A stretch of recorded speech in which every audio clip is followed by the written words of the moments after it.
Rubella injection کوئی اور injection آتا ہے تو مسلمان بہت پریشان ہو جاتا ہے کہ آخر یہ ہے کیا معاملہ، کہیں ایسا تو نہیں کہ یہ نسل کشی کی جا رہی ہو۔ اس طرح کی بہت ساری باتیں ہمارے معاشرے میں ہیں، کس حد تک صحیح ہیں کس حد تک صحیح نہیں ہیں وہ اللہ جانتا ہے، اس کے ماہرین جانتے ہوں گے۔ لیکن یہ شکایت اس شکایت کو دور کرنے کے لیے ہم دوسروں کو ہی ذمہ دار ٹھہراتے ہیں، اپنے آپ کو ہم کیوں ذمہ دار نہیں ٹھہراتے؟ اللہ کے رسول صلی اللہ علیہ وسلم پر جب پہلی وحی نازل ہوئی، اقرأ بسم ربک الذی خلق خلق الانسان من علق، پڑھیے اپنے رب کے نام سے جس نے تمام چیزوں کو پیدا کیا اور انسان کو پیدا کیا منجمد خون سے، بدھے ہوئے خون سے۔ یہ بدھا ہوا خون یہ میڈیکل سائنس کی طرف اشارہ کرتا ہے۔ اللہ تبارک و تعالیٰ نے جس طرح سے دنیا میں لوہا، ہوا، پانی، آگ یہ میٹیریل دے دیا، اور میٹیریل لوگوں کو دینے کے بعد ان کو عقل دے دی کہ اب اس کو استعمال کرو، اس کا ہوائی جہاز بناؤ، اس سے کوئی اور ہوائی جہاز ایسا بھی تم بناؤ، سیٹلائٹ بناؤ، یہ کرو وہ کرو، تمام چیزیں۔ کیوں؟ اس لیے کہ جتنا زیادہ تم دنیا اور دنیا کی چیزوں پر اور اپنے بدن پر غور کرو گے، اللہ تبارک و تعالیٰ کی قدرت، اللہ تبارک و تعالیٰ کی وحدانیت زیادہ واضح ہو کر کے تمہارے سامنے آئے گی۔ اسی لیے قرآن کریم کی آیتوں کو جس طرح اللہ تبارک و تعالیٰ آیتیں کہتا ہے، یعنی اللہ کی نشانیاں، اسی طرح سے آسمان اور زمین کے اندر کی چیزوں کو، انسان کے بدن کے اعضاء کو، ان تمام کو بھی آیات کہتا ہے، نشانیاں کہتا ہے کہ ان نشانیوں پر تم غور کرو گے تو تم کو اللہ تبارک و تعالیٰ کی قدرت کاملہ ظاہر ہوگی اور ان پر یقین بڑھے گا، اللہ پر ایمان تمہارا مضبوط ہوگا۔ تو اسلام نے کم میڈیکل سائنس سے روکا تھا، اسلام نے نئی معلومات سے کم مسلمانوں کو روکا تھا، بلکہ اس کی طرف تو تحریک دلائی تھی کہ مسلمانوں کا یہ کام ہے۔ اس میں ہم نے کچھ نہیں کیا، ہم نے ڈاکٹر نہیں پیدا کیے، انجینئر نہیں پیدا کیے، ہم نے بہت سارے کام کیے، اتنا زیادہ کر دیے کہ جتنی زیادتی کی ضرورت نہیں تھی، لیکن ہاسپٹل ہم نے تعمیر نہیں کی، ہم نے اپنے بچوں کی تربیت کی کوئی فکر نہیں کی۔ تو اس لیے اسلام کی کوئی غلطی نہیں، ہم مسلمانوں کی غلطی ہے، اور ان غلطیوں کو دور کرنے کے لیے ہمارے لیے یہ ضروری ہو جاتا ہے کہ اب ہم جاگیں، بیدار ہوں، اور بیدار ہو کر کے یہ دیکھیں کہ ہمیں کن کن چیزوں کی ضرورت ہے۔ ظاہر سی بات ہے کہ اس چھوٹی سی مجلس میں، اس چھوٹے سے ویڈیو میں بہت ساری چیزیں بیان نہیں کی جا سکتی، یہ ایک مثال کے طور پر ایک چیزیں آپ کے سامنے رکھی جا رہی ہیں۔ اللہ تبارک و تعالی ہمیں ان پر عمل کی توفیق عطا فرمائے۔ یہ شکایت کہ ہم کو حکومت ستاتی ہے، پوری دنیا میں مسلمان ستائے جا رہے ہیں، ہم مظلوم ہیں، ہم بےکس ہیں، ہم غریب ہیں، ہمارا مذاق اڑایا جا رہا ہے، یہ بھی ایک شکایت ہے۔ جبکہ اللہ تبارک و تعالیٰ نے تو مسلمانوں کو دنیا کا خلیفہ بنا کر کے بھیجا، مسلمانوں کو اس لیے پیدا کیا کہ وہ ظالم کو ظلم سے روکیں اور مظلوم کی مدد کریں، دنیا میں عدل و انصاف قائم کریں۔ ہم کو اس کام کے لیے سیاست میں آنا تھا، سیاست کی نئی تعریف لوگوں کے سامنے پیش کرنی تھی، ہم نے نہیں کیا۔ اسلام نے تو نہیں روکا تھا، اسلام نے تو یہ کہا تھا کہ دین اور سیاست دونوں جڑوا بھائی ہیں، تم دین کو قائم کرنے کے لیے اپنی دنیا کو آباد کرو، اس لیے کہ آخرت کے لیے یہ دنیا کھیتی ہے، دنیا میں تم کو اس لیے پیدا کیا گیا کہ تم اس میں آخرت کے لیے کھیتی کر لو۔ اب دنیا میں اگر ہم کچھ کر ہی نہیں رہے تو ہم اپنی آخرت کی کھیتی کیسے کریں گے؟ اور آخرت کی کھیتی کے لیے دنیا میں ہم کو قابو پانا ضروری ہوگا، ورنہ اگر ہم قابو نہیں پائیں گے آخرت کے کام کیسے کریں گے؟ ہمارے پاس سیاسی طاقت اگر نہیں ہوگی تو بابری مسجد جیسے غیر منصفانہ ہزاروں فیصلے کے لیے ہم کو تیار رہنا ہوگا۔ اس لیے آنکھیں کھولیے اور یہ جو ہم نے اپنے اوپر سیاست و حکمرانی کو حرام قرار دے رکھا ہے، اتنا حرام قرار دے رکھا ہے کہ اگر کسی عالم اور مولوی کی زبان سے کوئی سیاسی بات نکل جائے ہم اس کو سننے کے لیے تیار نہیں ہوتے۔ اور عالم اور مولوی یہ اس لیے ڈرتا ہے سیاسی بات کرنے سے کہ مجھ کو امامت سے، مدرسے سے اس لیے نکال دیا جائے گا میں نے سیاسی بات کی، حالانکہ سیاست تو دین کا حصہ تھا، دین کا جوڑوا بھائی تھا۔ اب آپ کہیں گے کہ کیسے کریں؟ کرنے کے ہزار راستے ہیں، اس کا حل ہے، اس کی تلاش ہم کو کرنی چاہیے۔ ارے ڈھکیل کر انہی راہوں پہ چل سکو تو چلو، یہاں کسی کو کوئی راستہ نہیں دیتا، ہر آدمی، ہر قوم اپنا راستہ خود تیار کرتی ہے، دوسروں کے محتاج بن کر کے نہیں رہنا چاہیے۔ ہمیں یہ شکایت کہ ہم نے ہندوستان کو آزاد کرانے میں بے حد قربانیاں دی، لیکن ان قربانیوں کے باوجود ہسٹری سے ہماری تاریخیں غائب ہو گئی، ہماری باتیں غائب ہو گئی، ہمارے موضوعات غائب ہو گئے۔ تو بھائی یاد رکھیے کہ ہندوستان کی آزادی کے بعد سے مسلمانوں کا اس ملک کے تئیں کیا کارنامہ رہا، اور یاد رکھیے کہ ایک کارنامہ جو تاریخ بنتا ہے وہ اس وقت مٹ جاتا ہے کہ جب کہ اس کارنامے کو دہرانے والا کوئی نہ ہو۔ ہم نے اس کیریکٹر کو، کہ جس کیریکٹر کی وجہ سے ہندوستان کی آزادی میں مسلمانوں کی ہسٹری بنی تھی، اس کیریکٹر کو ہم نے بالکل ختم کر دیا، اور ختم کرنے کے بعد اس کے بعد سے ہم نے کوئی ایسا کارنامہ انجام نہیں دیا کہ جس کی وجہ سے وہ تاریخ ہماری پرانی زندہ رہ جاتی۔ اور جب ہماری تاریخ زندہ نہیں رہے گی تو آئندہ نسلیں یہ سمجھیں گے کہ یہ ملک میں مہمان کے طور پر ہے۔ اس لیے ہم کو اپنے کارنامے، اپنے خدمات ملک کے تئیں زیادہ سے زیادہ ادا کرنی ہوں گی، اپنے فرائض ادا کرنے ہوں گے، اور اگر ہم ان فرائض سے منہ موڑ کر کے بیٹھ جائیں گے تو بحیثیت قوم ہم بھلا دیے جائیں گے۔ بہت ساری ایسی چیزیں ہیں کہ جن کو ہمیں کرنا چاہیے تھا اور ہم نہیں کر پا رہے ہیں، حالانکہ اسلام نے تو ان کے کرنے کا حکم دیا تھا۔ یہ تمام کام ہم کب کر پائیں گے؟ اس وقت کر پائیں گے کہ جب کہ ہماری قوم میں ایکتا ہوگی۔ اور ایکتا کے لیے میں چند باتیں کہہ کر کے اپنی بات ختم کرتا ہوں۔ ایکتا کے لیے تو سب سے زیادہ ضروری اس وقت یہ ہو گیا ہے کہ وہ باتیں، وہ ٹاپک کہ جن پر 50 سال پہلے ہمارا جھگڑا ہوا تھا، ایک دوسرے سے ہمارا اختلاف ہوا تھا، اس پر بحث ہو چکی، مناظرے ہو چکے، کتابیں لکھی جا چکی، جو کچھ نتیجہ ہوا، کس نے مانا کس نے نہیں مانا، سب اپنے اپنے دلائل پر جمے رہے یا چھوڑ دیا، یہ 50 سال پہلے ہو چکا۔ لیکن صرف اور صرف اپنی قابلیت یا اپنے گروہ کو اپنے قابو میں رکھنے کے لیے بار بار وہی مسائل کیوں دہرائے جاتے ہیں؟ بار بار وہی مسائل دہرائے جاتے ہیں، جس کی وجہ سے عوام میں بیزاری پیدا ہوتی ہے، عوام میں اتحاد اور ایکتا پیدا ہی نہیں ہو پاتا۔ جبکہ ہم کو تو یہ چاہیے تھا کہ لا الہ الا اللہ محمد الرسول اللہ کے تمام اقرار کرنے والوں کو اپنا بھائی سمجھنا چاہیے تھا، اور اگر کچھ چھوٹے چھوٹے مسائل میں ہمارا ایک دوسرے سے اختلاف ہوا ہے تو وہ اپنی جگہ پہ، لیکن وہ تمام کام کی جو قومی فائدے کے لیے تھے، اس قومی فائدے میں تو ہمیں ایک ہو جانا چاہیے تھا۔ رسول اللہ صلی اللہ علیہ وسلم نے مدینہ منورہ میں جب سماج کی تشکیل فرمائی تو اس میں یہودیوں کو بھی شامل کیا۔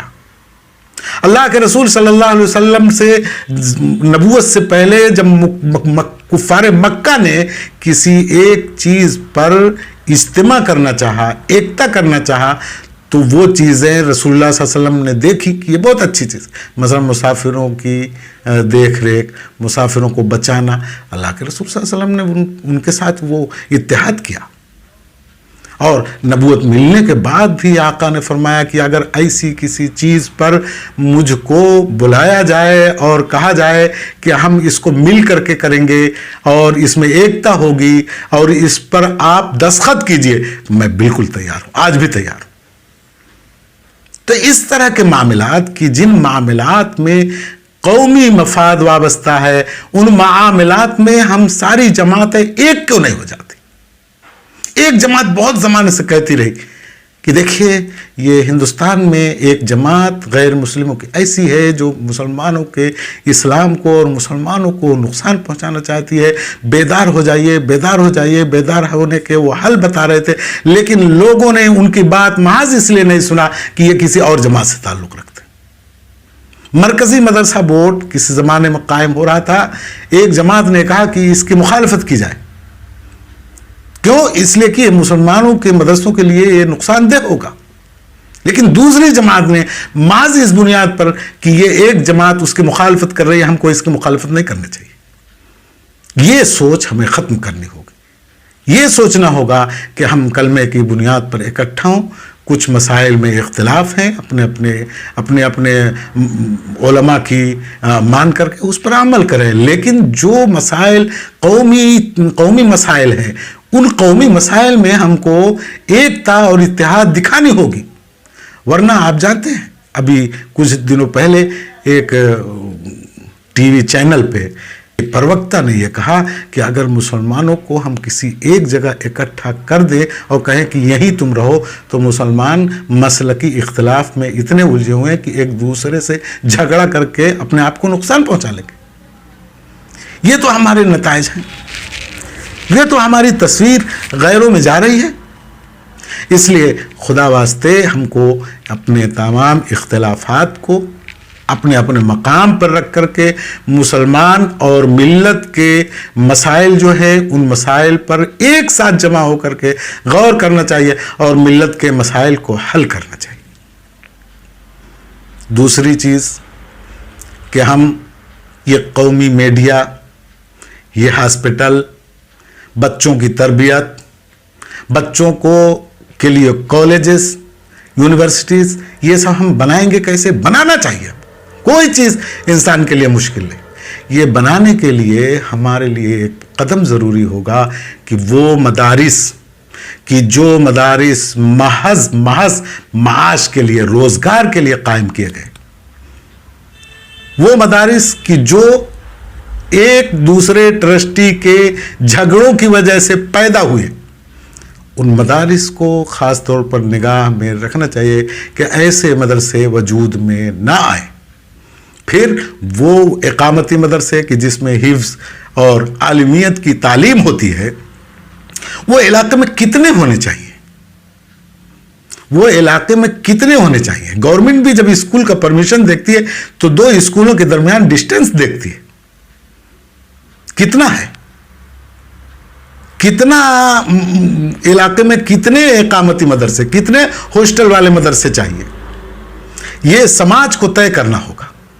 اور اگر سماج نے اس پر کنٹرول نہیں کیا تو آپ دیکھیے کہ ایک چھوٹے سے شہر میں 20 مدرسے، ہر مدرسے میں 10 بچے، کسی میں 15 بچے، کسی میں 20 بچے، ان کے لیے باقاعدہ بلڈنگ کی پلاننگ، ان کے لیے الگ کچن، ان کے لیے تمام جو اقامتی ادارے کے لیے سہولیات ہوتی ہے، ان سہولیات کے لیے عام طور پر چندہ۔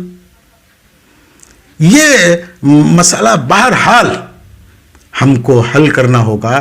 مدارس کی افادیت سے کسی کو انکار نہیں ہے، لیکن وہ مدارس کی جو تعلیم کے لیے نہیں بلکہ روزگار کے لیے یا کسی کے مخالفت میں قائم کیے گئے، یقیناً ان کا کوئی فائدہ نہیں ہے، بلکہ وہ امت کے لیے بوجھ ہے، اور امت کو اس بوجھ سے اپنے آپ کو دور کر لینا چاہیے، اپنے آپ کو ہلکا کر لینا چاہیے۔ مکاتب کی ضرورت، مکاتب لوگوں کو پچتا نہیں۔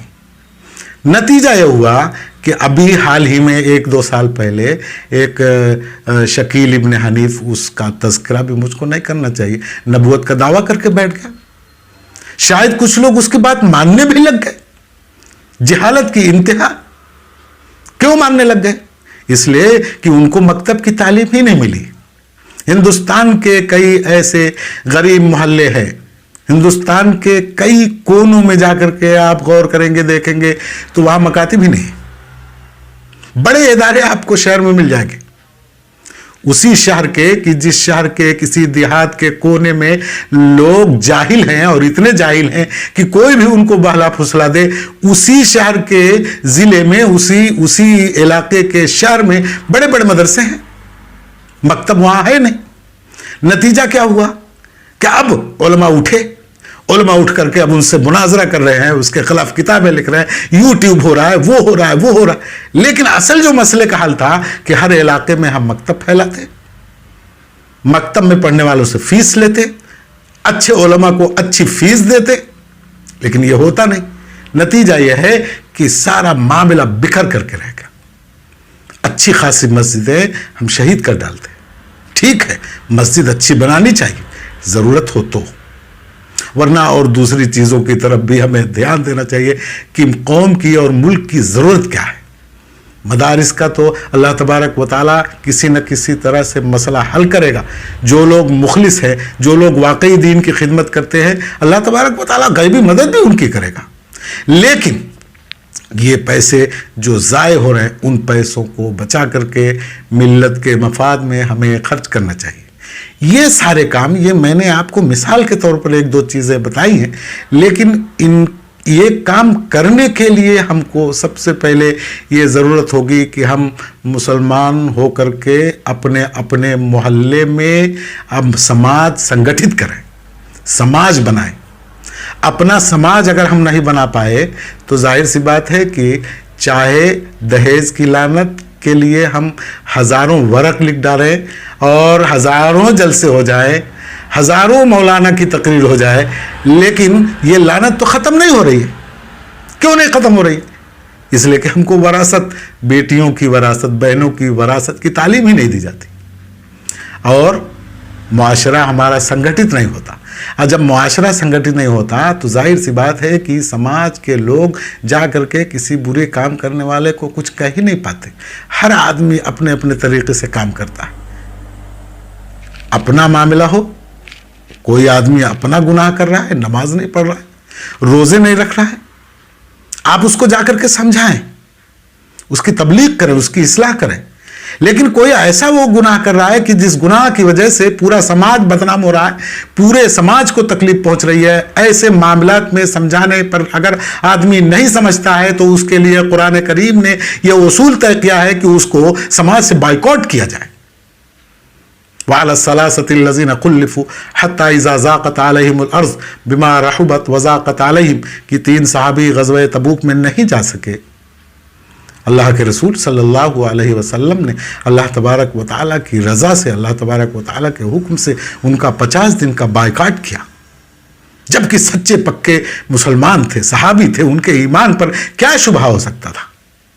لیکن یہ اس لیے ہوا تاکہ مسلمانوں کی اگلی نسلیں یہ جانیں کہ مسلمانوں کا سماج برائیوں سے اس وقت پاک ہو سکتا ہے جبکہ ان کا سماج متحد ہو، سنگٹھت ہو، ان کے معاملات اسلامی اصولوں پر قائم کیا جائے اور ان کی سماجی جو تنظیم ہو اس کے اصول وہی ہوں جو اسلام ان کو سکھاتا ہے. اور اسلام یہ بھی سکھاتا ہے کہ دیکھو، اگر تم میں کوئی مالدار ہے، کوئی تم میں غریب ہے، تو مالدار کا غریب کے تئیں کیا فریضہ ہے. کوئی ایسا آدمی ہے کہ جو پورے معاشرے کے لیے، پورے سماج کے لیے ننگ بن سکتا ہے، پوری سماج کی ذلت بن سکتا ہے، ایسے کے لیے سماجی بائیکاٹ ہونا چاہیے. اور یہ بائیکاٹ کب ہوگا؟ جب سماج ہمارا بہت متحد ہوگا، بہت مضبوط ہوگا.